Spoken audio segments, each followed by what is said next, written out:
ఎడారిలో ఆగిన వలస గుండె. ఉపాధి కోసం వెళ్లిన యువకుడి గుండె దుబాయ్లో ఆగిపోయింది.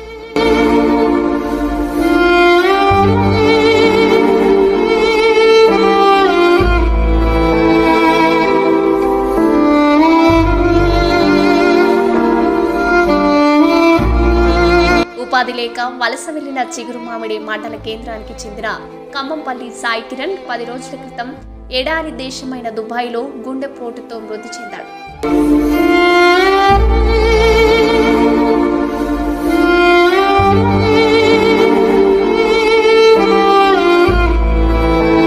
సంవత్సరాలు నిండకుండానే గుండెపోటు గురై సాయి కిరణ్ మృతి చెందడంతో కుటుంబంలో విషాద ఛాయలు అలుముకున్నాయి. గత 20 సంవత్సరాల క్రితం సాయి కిరణ్ తండ్రి మృతి చెందగా తల్లి కష్టపడి కొడుకు ప్రయోజకుడు కావాలని ఎన్నో ఆశలను పెట్టుకుంది.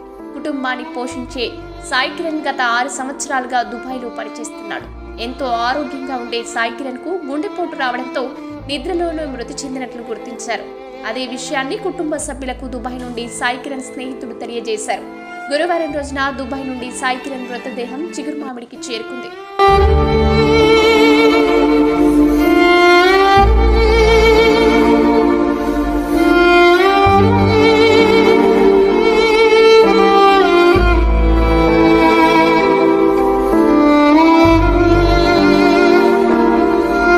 శుక్రవారం నాడు అంత్యక్రియలు నిర్వహించారు.